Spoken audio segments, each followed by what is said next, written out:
Queremos que aumente nuestra fe. Aquí en María Evangelizadora Radio nos complacemos en presentar Crece en la Fe con nuestro hermano Américo Tejada. Que lo crea, que no lo dude jamás.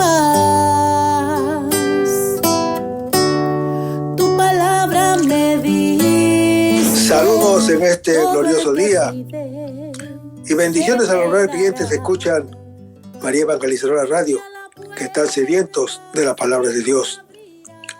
Les envío un saludo a su hermano Américo Tejada, de la parroquia San Simón Stack San José, que está localizada en el Bronx y pertenece a la Arquidiócesis de Nueva York. Estamos aquí todos los miércoles de 4 a 5 p.m. y los sábados de 9 a 10 a.m. hora de Nueva York. En este segmento de estudio bíblico titulado Crece en tu Fe, estamos estudiando el Evangelio según San Mateo. La palabra Evangelio, de procedencia griega, significa originalmente la buena noticia y se empleaba para designar la recompensa que se daba al portador de una buena noticia o de una buena nueva, o el sacrificio de acción de gracia que se ofrecía por ella. El apóstol Mateo describe desde aquí, o sea, desde Palestina, para un pueblo de judíos o de cristianos venidos del judaísmo. Luego, un público que conocía de Dios el Antiguo Testamento y vibraba de sus expectaciones mesiánicas, para que en los orígenes de las iglesias, porque en los orígenes de la iglesia primitiva, la regla de fe se encontraba en la enseñanza oral de los apóstoles y de los primeros predicadores. Andando el tiempo, se sintió la urgencia de consignar por escrito las enseñanzas del maestro y los rasgos sobresalientes de su vida. Y eso fue lo que hizo el apóstol Mateo. Estamos ahora en el capítulo 1 del Evangelio según San Mateo. Vamos a comenzar en este segmento con oración. Conocemos en el nombre del Padre, del Hijo y del Espíritu Santo. Señor, que todo lo que hagamos este día inicie con tu bendición y termine con tu ayuda. Que todo lo que digamos este día sea motivado por tu amor e inspirado por tu gracia. Que nuestras obras de este día reciban tu inspiración y perduren en tu paz. Todas estas cosas, Padre Celestial, te las pedimos en el dulce y poderoso nombre de tu Hijo Jesús, que vivirá en el mundo del Espíritu Santo, quien es Dios, por los siglos de los siglos. Amén. Los créditos de estudio público son dos al Padre Félix Struck, al Padre Silvano Fausti, a la Biblia de Jerusalén y a la hermana Evelyn Morán y su Ministerio de Música. Aprovechando un poquitito para comunicarles a los hermanos radiocreyentes de María Evangelizadora, que por favor oren por el alma del hermano José Enrique Ospina, que se nos adelantó en nuestro camino hacia el Señor. Bueno, en el último segmento anterior estamos hablando sobre Juan capítulo 3 y decíamos que Él, o sea Jesús, no nos abandona jamás. Todo lo contrario. Nos ha dado sentir su amor apasionado y dramáticamente, perdiéndose a sí mismo por nosotros en el abandono del Hijo en la cruz, según Marcos capítulo 15. Ningún abandonado está en mayor de salvación que Él. Aquí, el apóstol Juan proclama la salvación universal traída por Jesús. Jesús, que quiere decir Yahvé salva, no podía traer una misión de castigo ni de condenación, sino que toda ella fue una misión de salvación, porque Jesús es el único Salvador. Sin embargo, la presencia de Jesús en el mundo provoca una crisis de decisión personal. O crees en Él o no crees en Él, a lo que se sigue inmediatamente una consecuencia o de condenación o de vida eterna, cuya posesión comienza ya en el momento presente, según Juan capítulo 1. Y la razón de una u de otra es profunda, pues creer en Jesús o no creer en Él es aceptar o no aceptar lo que es el unigénito Hijo de Dios. Quien no cree en el amor absoluto, ofreciendo por el Hijo del Hombre elevado, se excluye del amor y de la vida. Quien no se adhiere al Hijo, niega su propia realidad de hijo. La decisión de fe, que exige el enfrentarse con la carne de Jesús, nos hace nacer de lo alto. Es la vida eterna. El prólogo no afirma que quien lo rechace en el testimonio de los sabios y los profetas sea juzgado. Por el contrario, hermano que me escuchas, la palabra se ha hecho carne para salvar a este mundo que se ha rehusado a la luz, condenándose en las tinieblas. Por eso, todo hombre como Nicodemo, aún en la incertidumbre y la dificultad, es llevado a nacer de lo alto por medio del conocimiento del Hijo. El sentido de la historia humana es la revelación del Hijo.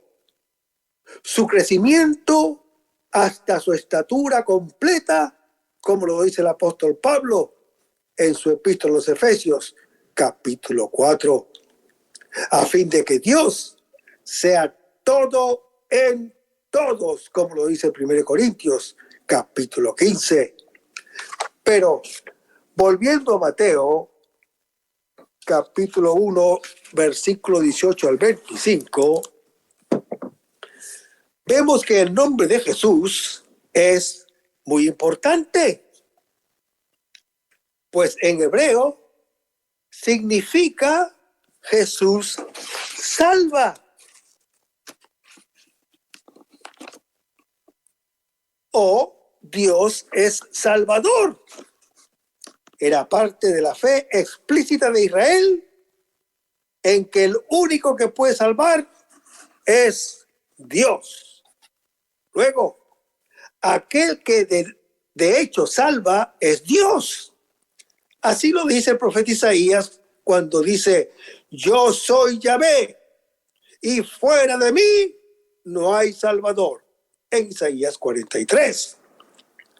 Y Oseas dice: yo soy Yahvé tu Dios, desde el país de Egipto no conoces otro Dios fuera de mí, ni hay más Salvador que yo, en Oseas capítulo 13.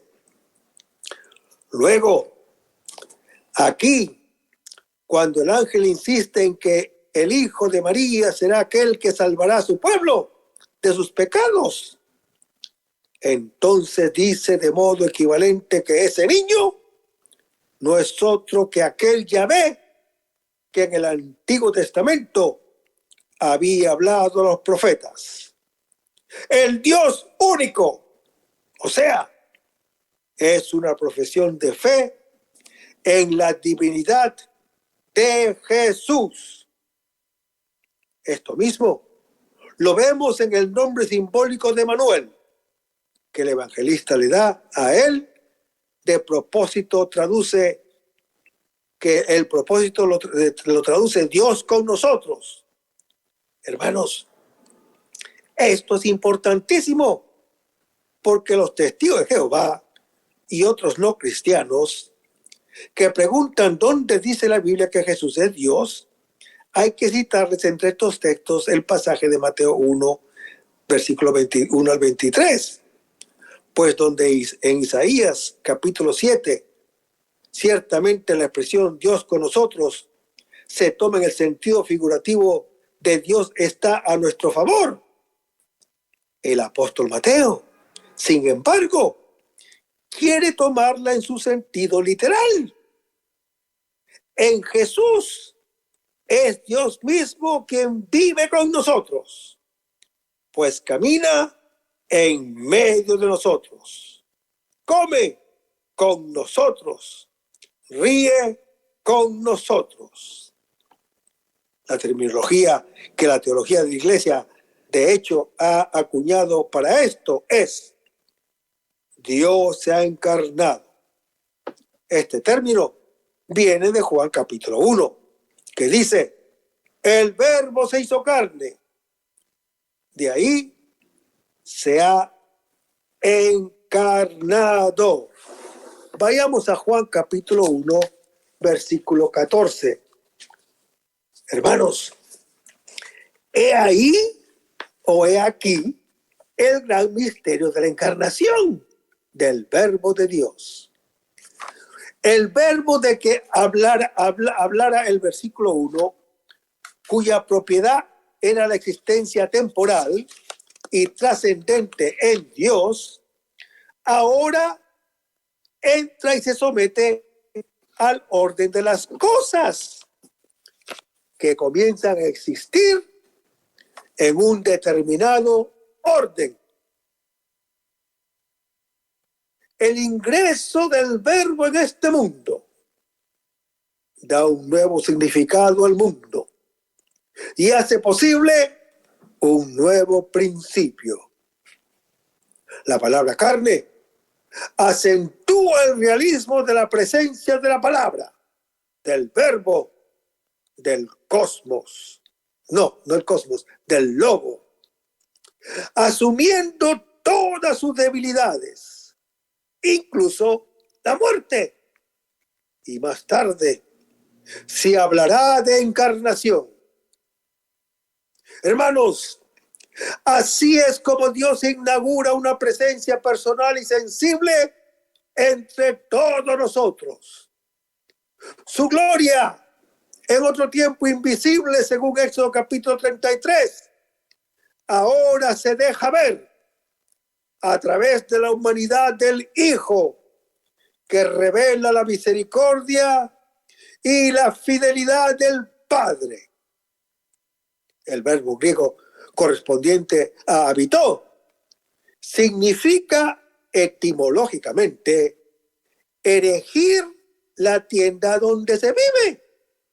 De ahí, habitar en un lugar evoca el tabernáculo de los tiempos del éxodo de Israel, cuando el Señor mostraba su presencia en medio del pueblo, mediante ciertos signos de su gloria, como la nube sobre la tienda del encuentro, como está en Éxodo capítulo 25. Además, hermano que me escuchas, en el Antiguo Testamento se anuncia que Dios, y en particular su sabiduría, habitará en medio del pueblo, en Eclesiástico capítulo 24. En este habitar del Hijo de Dios encarnado entre los hombres, se cumple también la promesa de Isaías acerca del Emanuel, o Dios con nosotros, como está en Isaías capítulo 7. El hacerse carne de la palabra es el punto de llegada de la historia de Dios, que se comunica al creyente.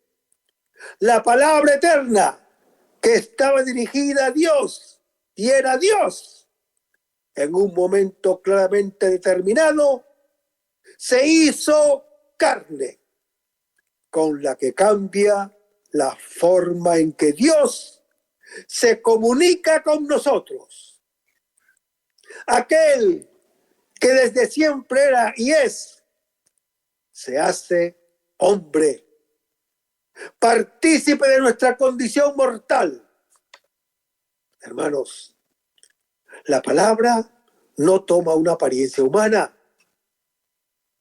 no se reviste de nuestra carne como de un vestido, sino que se hace carne, se hace hombre, se hace cuerpo. Dios asume con su criatura una relación nueva que consiste en ponerse a la par con ella para comunicarse con ella plenamente. Hermanos, Dios es un hombre. Dios es un hombre real y concreto. Y ese es Jesús. La fragilidad, la debilidad y los límites, el ser para la muerte, propios para nuestra condición, son enteramente asumidos por Él. Y por eso, la gloria del Dios se revela precisamente en su carne y no en ningún otro misterioso factor. Hermanos, la carne de Jesús, y he aquí el escándalo, es la misma de Dios. El Verbo vino al mundo y se hizo hombre, tomando todas las limitaciones, tomando todas las debilidades, tomando todas las flaquezas de la naturaleza humana, excepto el pecado, como lo dice el apóstol Pablo en su epístola a los Romanos, capítulo 3. Ahora, si el Verbo se hace hombre, es porque trae una misión divina. Y esa misión estará en consonancia con su mismo ser. Él es la palabra. Él es el Verbo. Él es el Logos. Luego, su misión será hablar. Su misión será comunicar los secretos divinos, o sea, revelar al mundo las cosas que pertenecen a la esfera de Dios, existiendo permanentemente en el Padre. Vino a fijar su tienda, a poner su morada, a vivir en medio de nosotros. Hermanos, aquí se proclama la plenitud de la habitación de Dios en medio de la humanidad. La presencia de Dios entre nosotros no puede ser mayor. La palabra misma de Dios asume en unidad de persona a la naturaleza humana. La humanidad de Cristo, su carne, es la tienda nueva de la nueva alianza, el lugar perfecto de la presencia de Dios. Pero la iglesia, con el mismo derecho, pudiera haber tomado como punto de partida la expresión de Mateo capítulo 1, versículo 24, y haber acuñado la palabra ennostrozado, diciendo, Dios se ha ennostrozado. Pues Dios se puso en medio de nosotros de la manera más literal posible para hacerse el Emmanuel, es decir, Dios con nosotros. Luego, hermano que me escuchas, Jesús es Dios entre nosotros. Esto es lo que Mateo quiere decir con su nombre Emmanuel. Por lo demás, Mateo de dos maneras afirma la virginidad de María. Primero, mediante la cita de Isaías capítulo 7, donde en su forma griega la profecía había prometido que el Mesías nacería de una virgen. Mateo aplica esto al caso de María respecto a Jesús y ve en estas circunstancias el primer cumplimiento de la larga serie de profecías que él señalará como cumplidas en Jesús. La segunda manera es mediante la explícita afirmación de que Jesús nació sin intervención marital de José. Sin él haberla conocido, ella dio a luz, dice la Escritura. Hermanos, conocer en el lenguaje bíblico significa a menudo tener relaciones matrimoniales.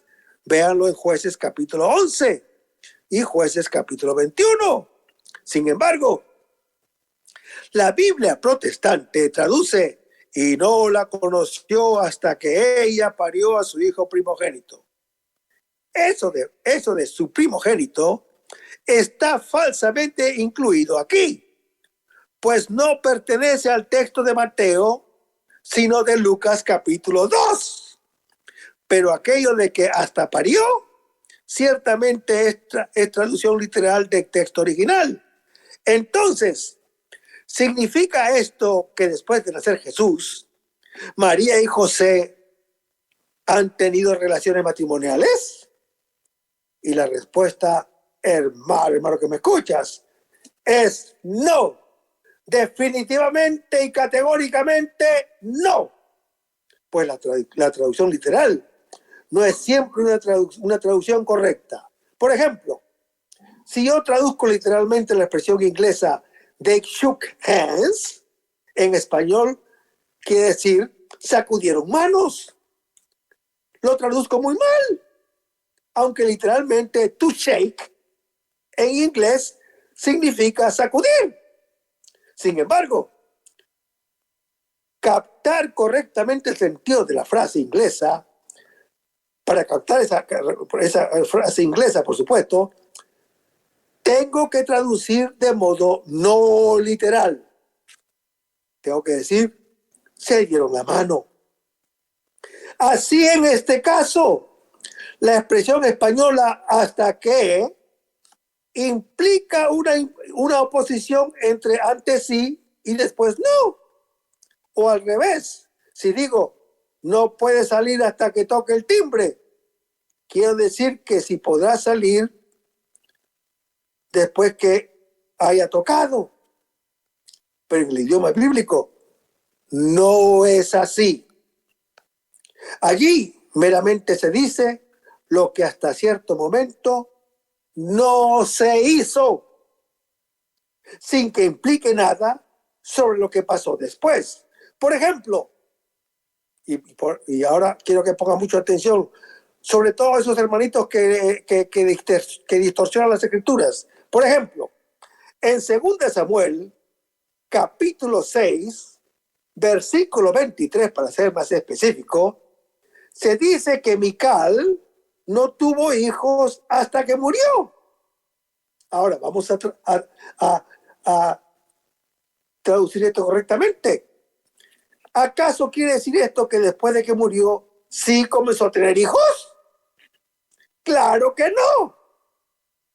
En el Salmo 110, versículo 1, dice: Dios a Cristo, siéntate a mi derecha hasta que yo ponga a tus enemigos bajo tus pies.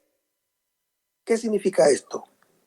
¿Acaso significa que Cristo está a la derecha del Padre hasta el sometimiento de sus enemigos, para que después ha de abandonar ese lugar de honor? Evidentemente que no. Luego, aquí también, lo único que Mateo quiere decir es que Jesús nació sin que hubo antes relación matrimonial entre José y María. Sobre lo que pasó después, no dice nada. Repito, sobre lo que pasó después, no dice nada. Ni que sí, ni que no.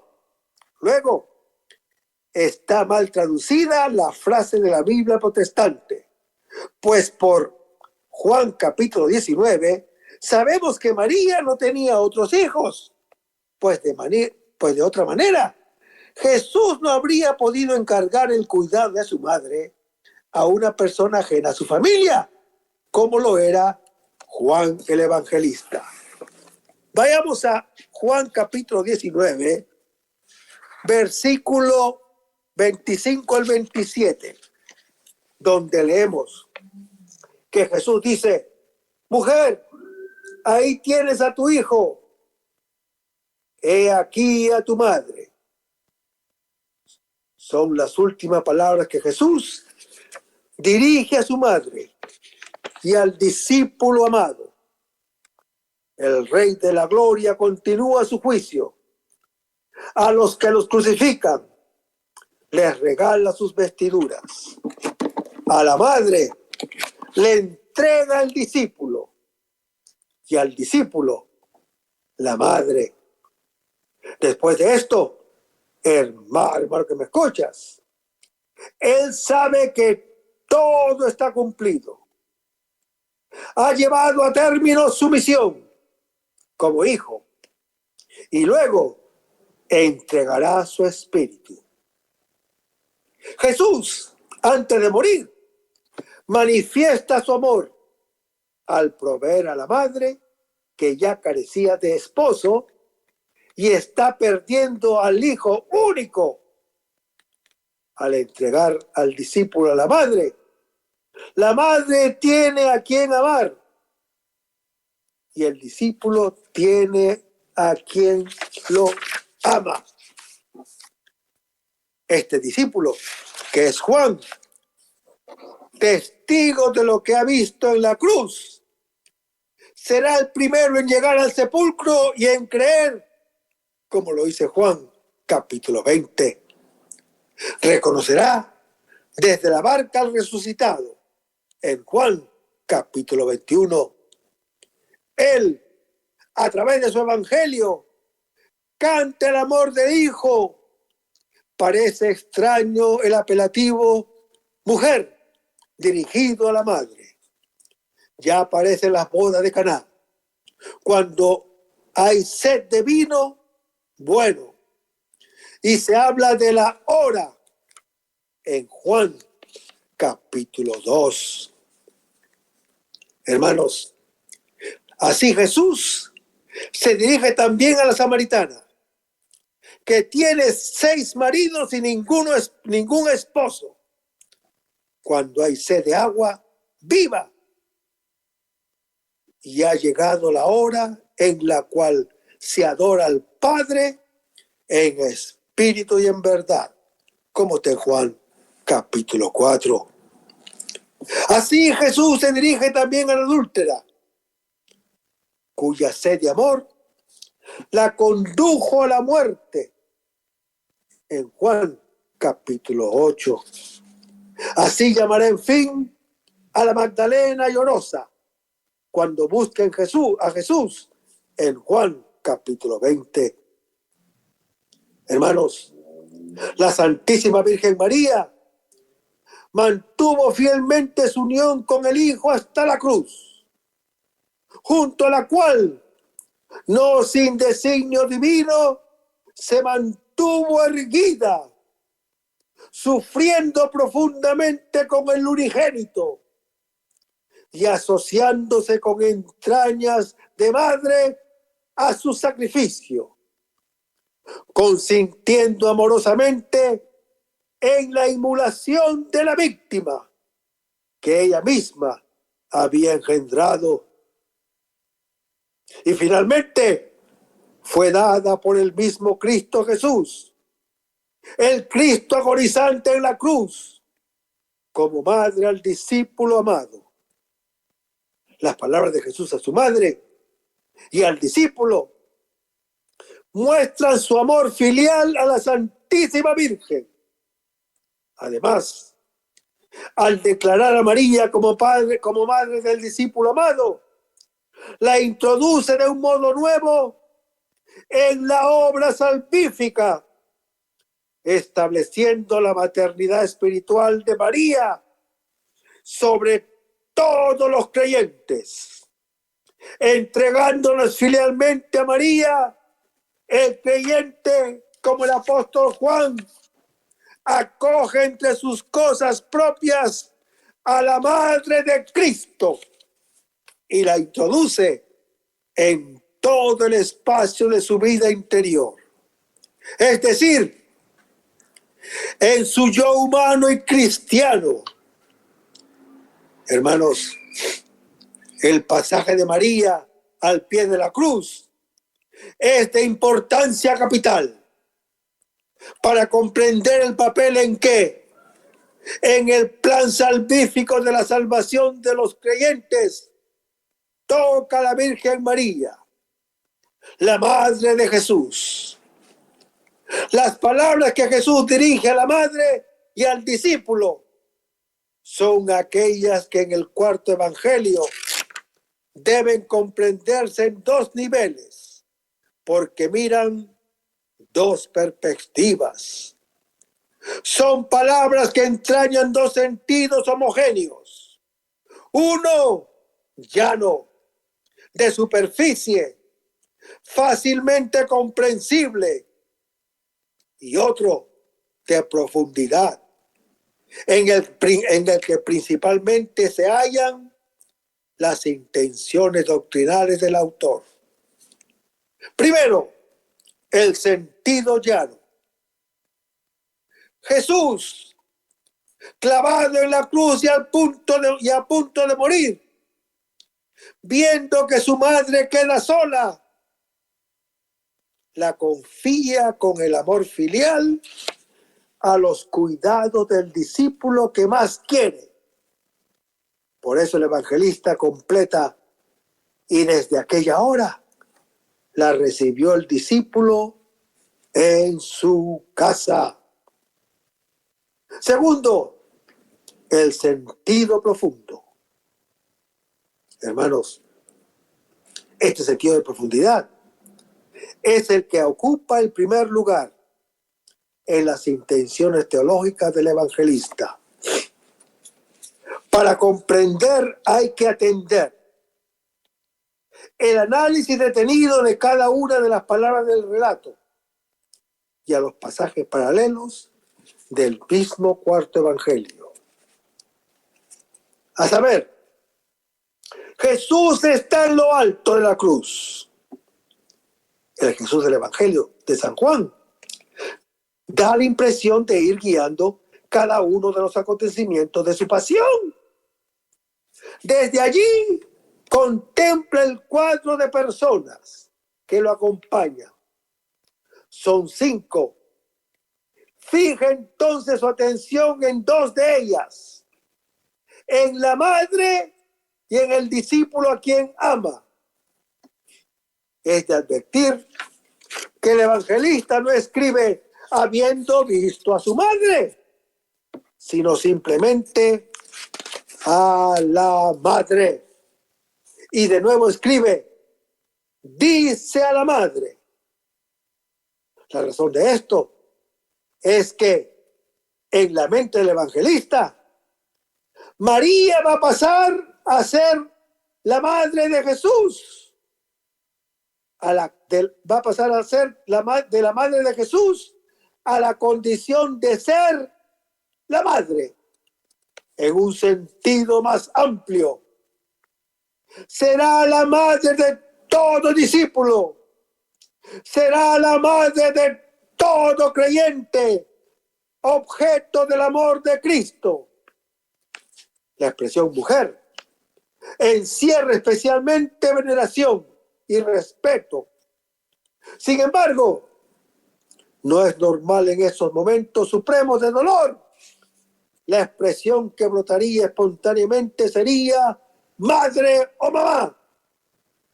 Sí, a pesar de eso, Jesús se dirige a su madre como la mujer. Es que tiene especiales intenciones. Y en esa palabra quiere depositar un sentido particular. En el cuarto evangelio, solamente en otra ocasión aparece la madre de Jesús. Es durante la boda de Caná. Allí también Jesús la llama con el título solemne de mujer. Leamos las escrituras. Y habiendo faltado vino, la madre de Jesús le dice, no tienen vino. Y le dice Jesús, ¿qué hay entre tú y yo, mujer?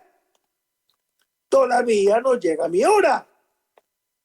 y lo dice en Juan capítulo 2. Hermanos, el sentido de la última frase era aquellas circunstancias como una invitación, una cita para cuando llegara la hora de Jesús. Y en la pasión y en la cruz, esa hora ha llegado. Ahora es.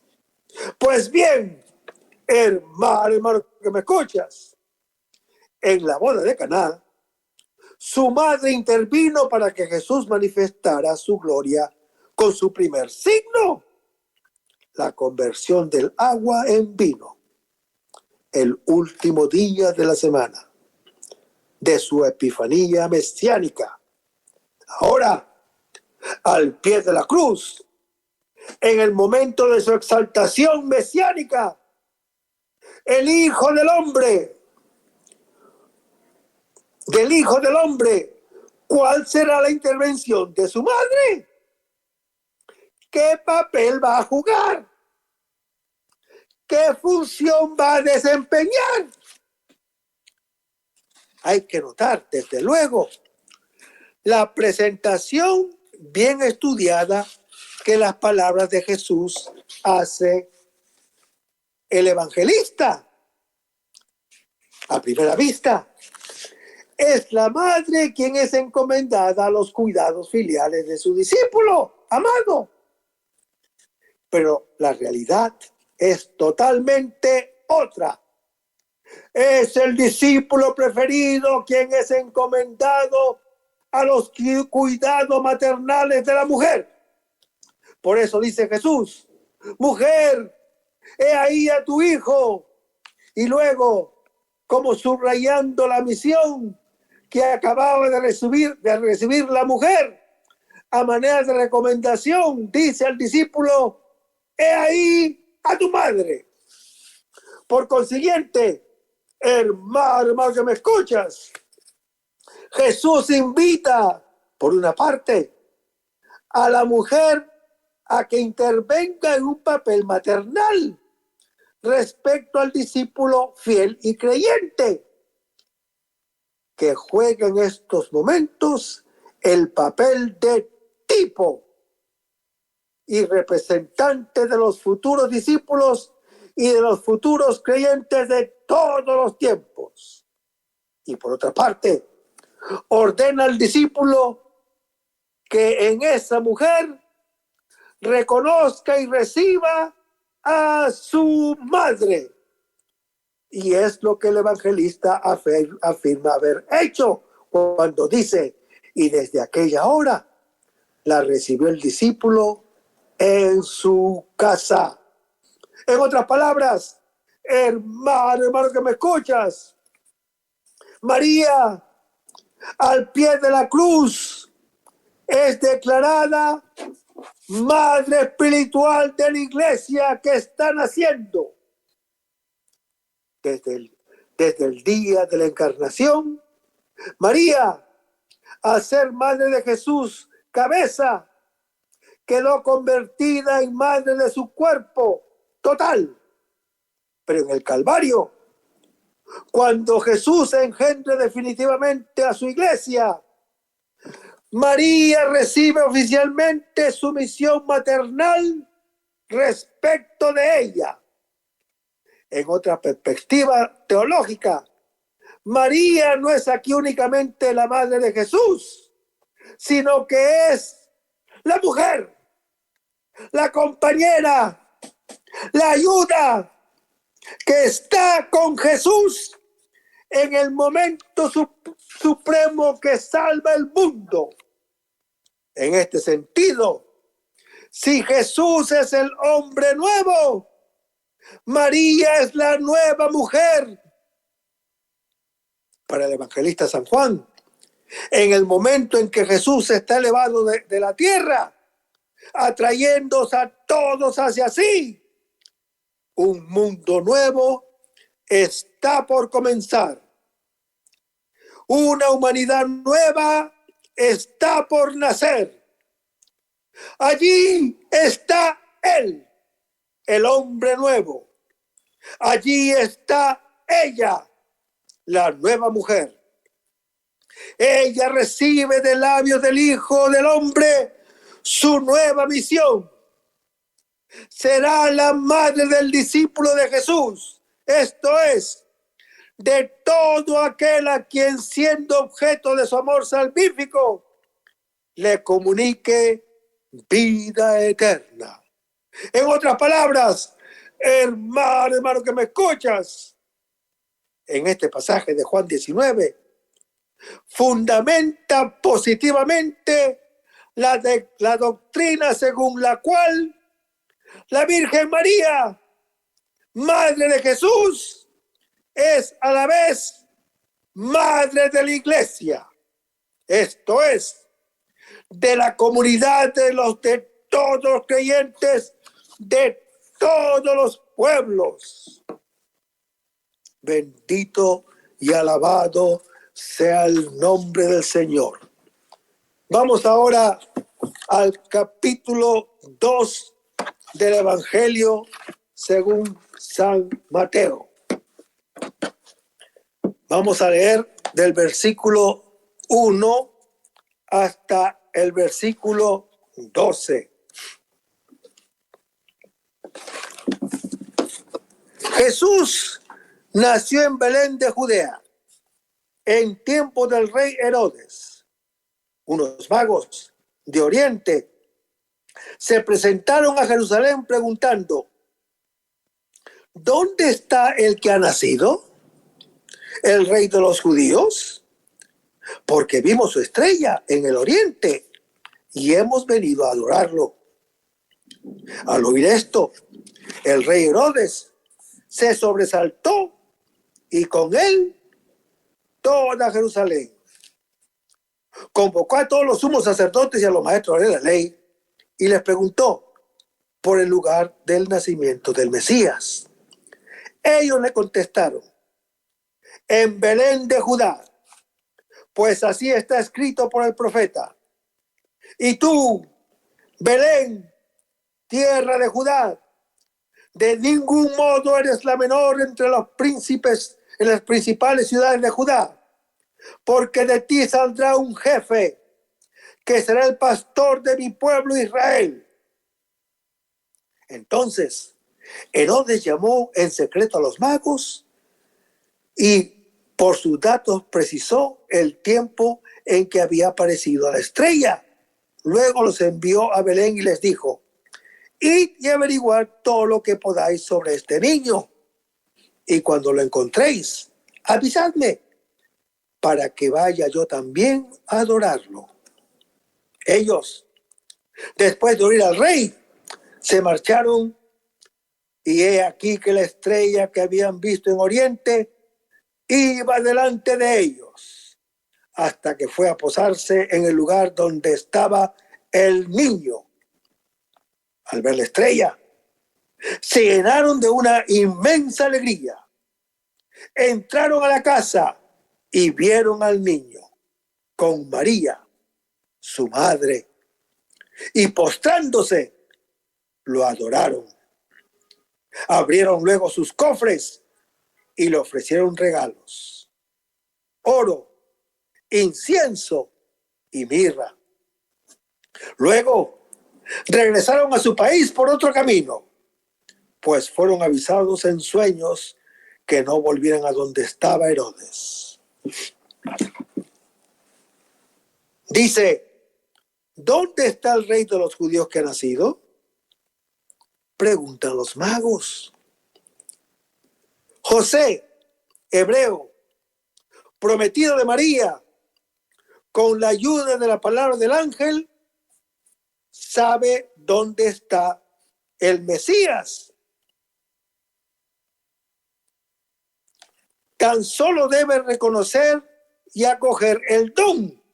En cambio, los paganos, y también nosotros entre ellos, representados por los magos, deben recorrer un camino guiado por la estrella para llegar a Jerusalén, y allí han de informarse dónde ha nacido el Señor. Hermanos, en José vemos el camino de fe del israelita. En los magos, el del pagano.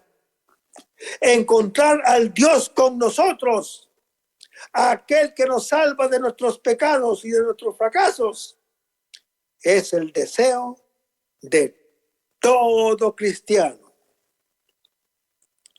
El versículo 1 habla del origen de Jesús y de la manera como Israel lo acoge.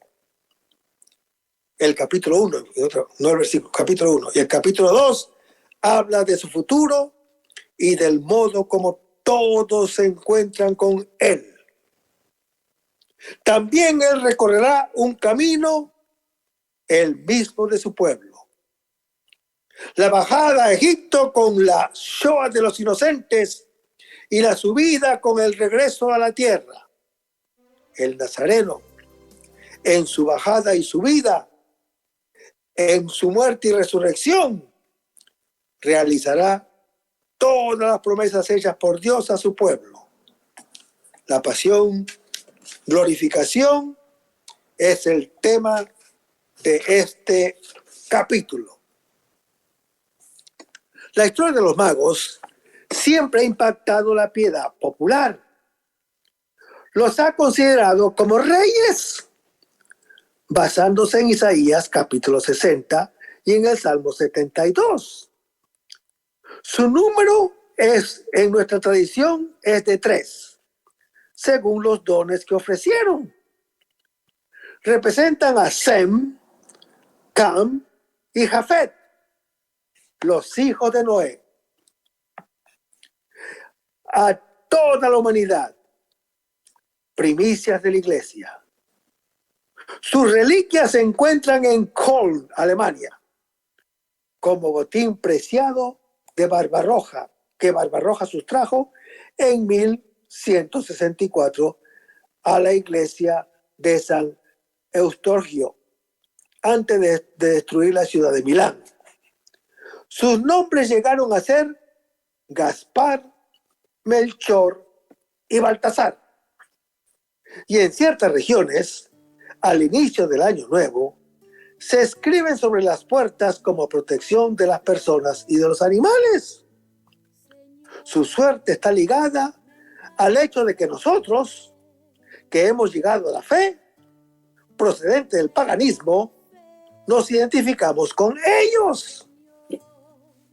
Los temas principales del relato son la sabiduría que guía hacia la revelación y la revelación que manifiesta a todos el Mesías de Israel, luz de los pueblos. El trozo tras el recorrido para encontrarlo, como ya había nacido, se trata de descubrir dónde se le puede encontrar.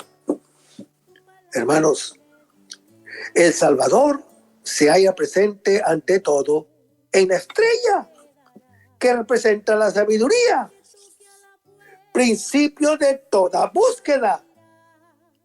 Esta lleva a Jerusalén. La sabiduría abre a la revelación. El Salvador se halla presente en la Escritura, la cual da a conocer en qué dirección hay que buscarlo, siguiendo sus indicaciones. La estrella aparece con una luz nueva. La razón es iluminada por la revelación. Y quien busca es quien conoce.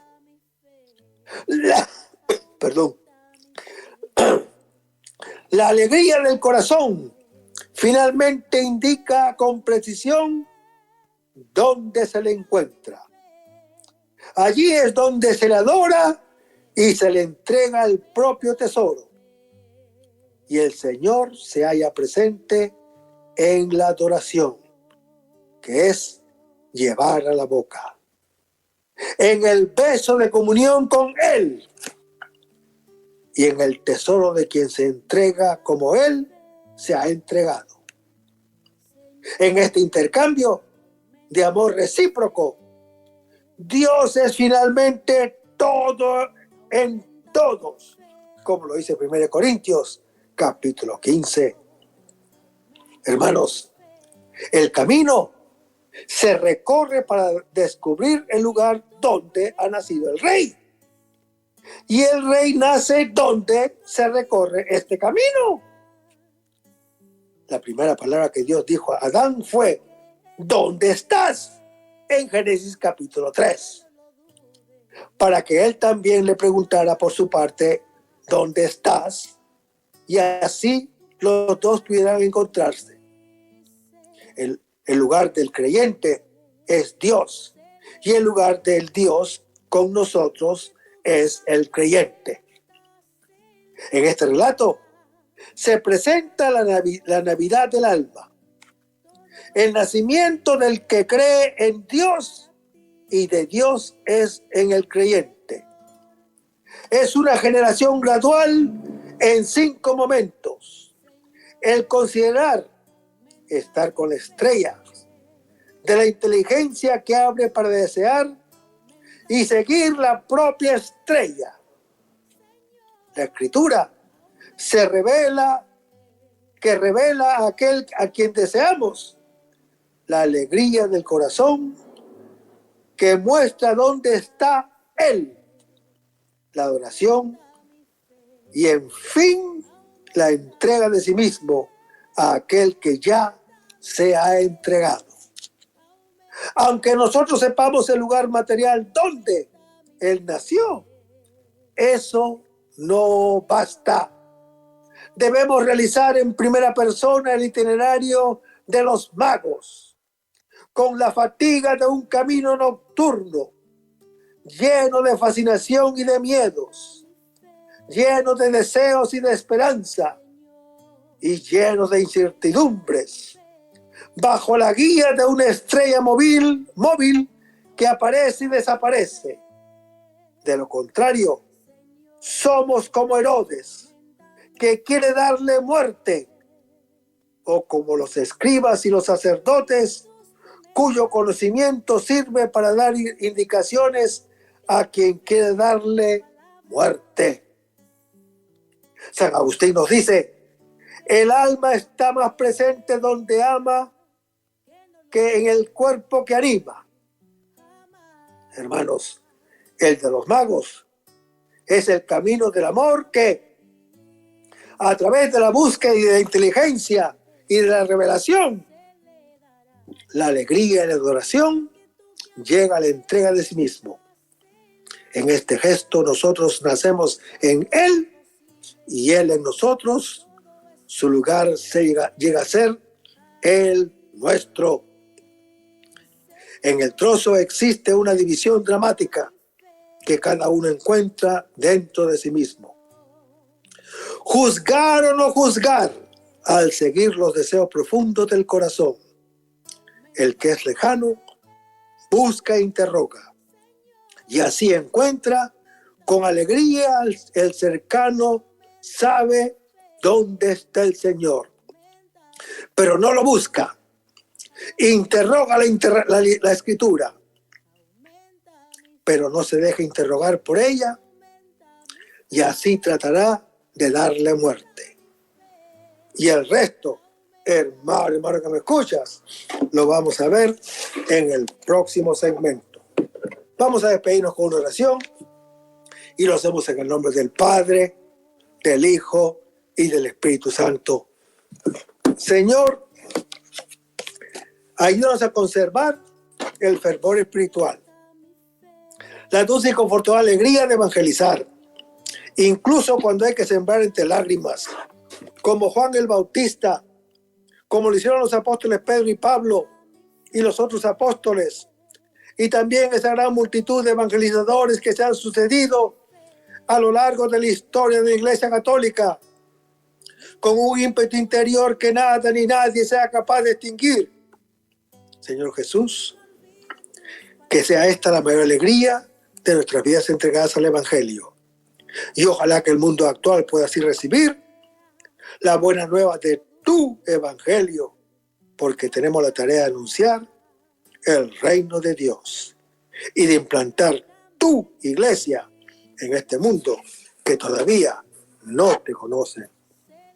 Todas estas cosas, Padre Celestial, te las pedimos en el dulce y poderoso nombre de tu Hijo Jesús, que vive y reina en honor del Espíritu Santo, quien es Dios, por los siglos de los siglos. Amén. Hasta el próximo segmento. Que el Señor los bendiga.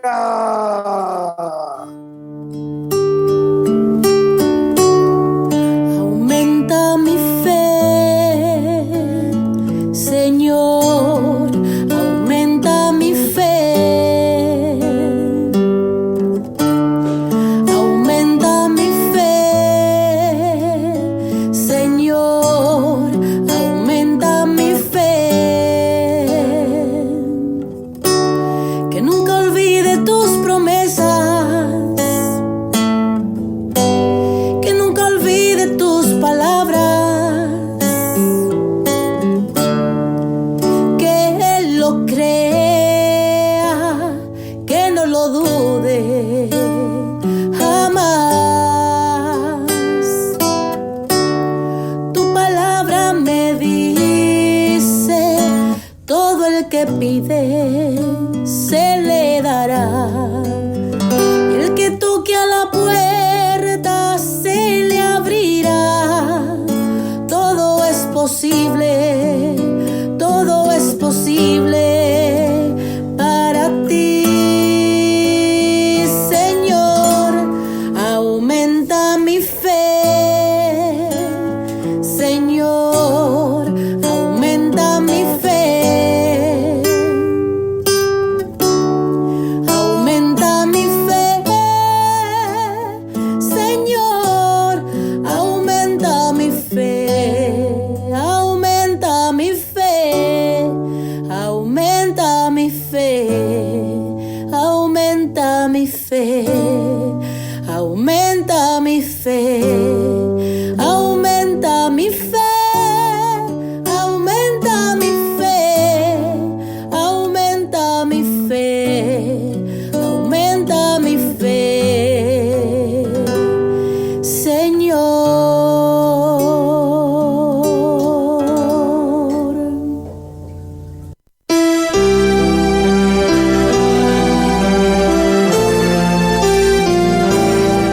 María Evangelizadora Radio, una emisora 100% católica y llega a ti como un pedacito de cielo en tu hogar.